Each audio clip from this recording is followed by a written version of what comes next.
Bom dia, meu nome é Renata, eu sou coordenadora da Escola Criativa, eu sou formada em língua portuguesa, sou especialista em leituras de imagem e especialista também em metodologia do ensino da língua portuguesa, né?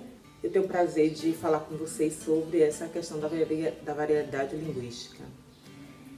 Quando se fala de preconceito linguístico, a origem do preconceito linguístico nos diz que, historicamente, desde o Iluminismo, a palavra preconceito ela não tinha essa conotação negativa que ela tem nos dias atuais. Atualmente ela é gerada pelo excesso de pressa, é causada pelo uso do uso da própria razão, da avaliação, do julgamento do outro. Na verdade, grande parte do preconceito linguístico é gerado pela falta de reflexão, da falta de conhecimento que se manifesta nas pessoas, pela falta do conhecimento da multiplicidade, da riqueza da língua, da variedade linguística que existe em nosso país. O preconceito é o desconhecimento, não é? Você não conhecer. Então, o preconceito, ele é sempre isso, não é? É algo que eu não conheço e por isso eu discrimino. Então, o preconceito linguístico é sempre ligado a você não entender que tem pessoas que têm acesso à informação e tem pessoas que não têm. Então, o preconceito parte desse ponto aí, de você não ter consciência de que algumas pessoas têm a informação e outras não têm. Eu acredito que é a falta de conhecimento linguístico.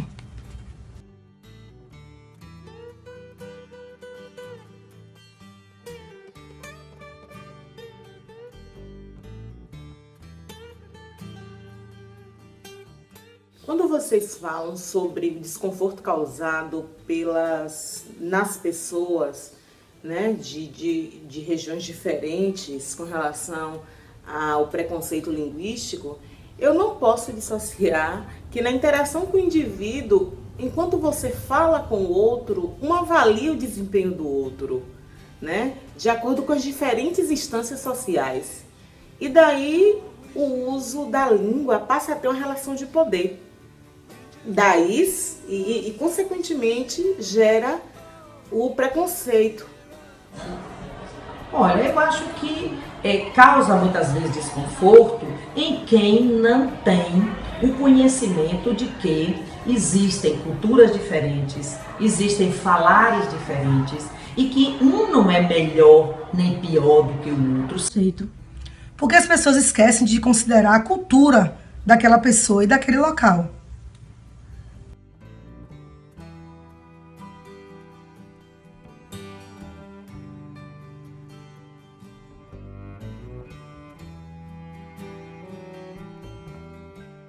Além de atuar em coordenação, eu sou professora do município e eu atuo em sala de aula e meus alunos às vezes me perguntam, né, para que aprender alguns assuntos, alguns conteúdos. E eu os explico na prática para que serve, né? A separação de sílaba, por exemplo, por que aprender a separar sílabas? E na prática nada mais é porque quando você for aplicar em um texto, numa produção textual, quando a linha ali final não der, o aluno tem que saber como separar aquela sílaba para que ortograficamente o seu texto saia correto. A utilização do verbo para que ele saiba concordar em tempo e modo verbal, né, para que seu texto tenha coerência. Assim é a questão da variedade linguística, assim é a questão do ensino da língua portuguesa.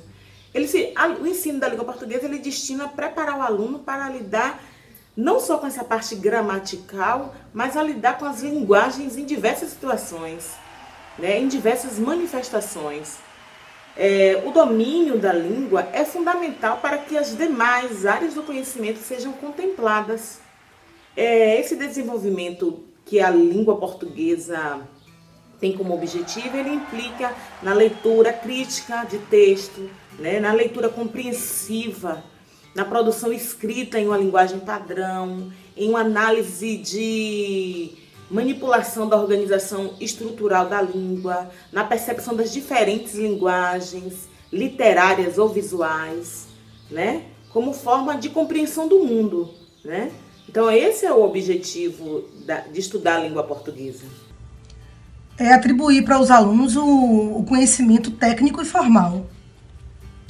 O objetivo é fazer com que as pessoas se comuniquem bem.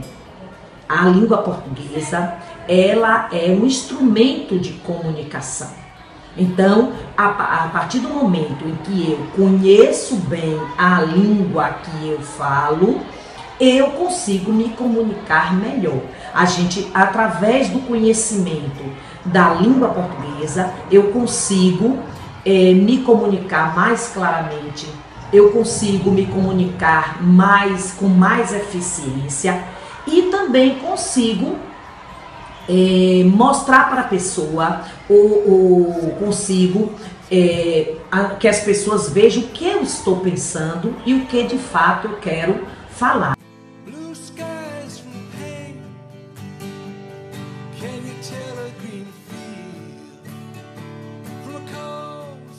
Os fatores que contribuem para a disseminação do preconceito linguístico, Carlos Bagnon, né, filósofo, escritor, doutor, gramático, ele escreve através de vários mitos e deixa claro que a cerne da questão do preconceito linguístico é que as pessoas têm a tendência a analisar o uso da língua e classificá-lo como certo e errado, baseado tão somente nas normas gramaticais, né, na linguagem formal que devemos utilizar nas produções textuais, desconsiderando a variedade linguística, né, rica e existente em nosso país. É a falta de conhecimento.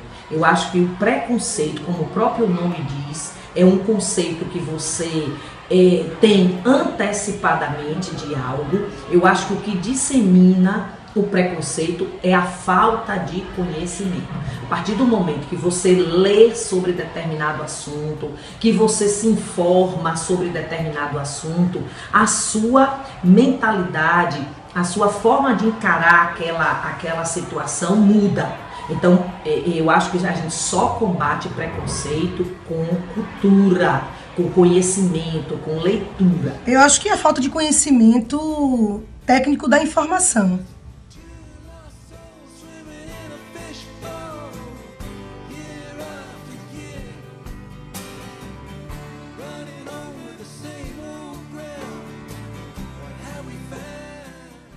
Com relação às consequências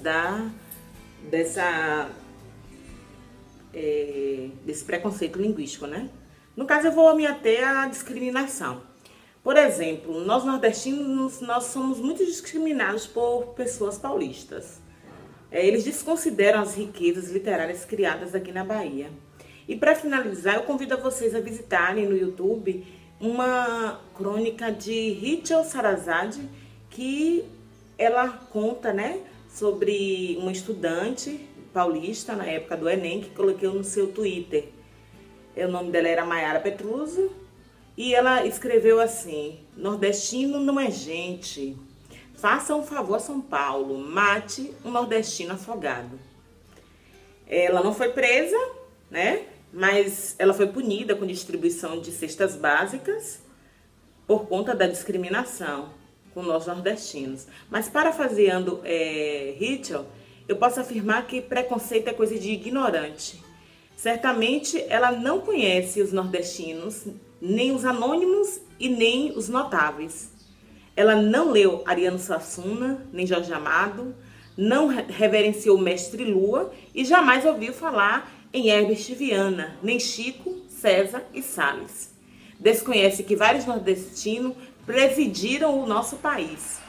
Mas, no final das contas, para mim, todo ignorante são dignos de pena. Então, assim eu termino a nossa entrevista e agradeço pela nobreza do convite.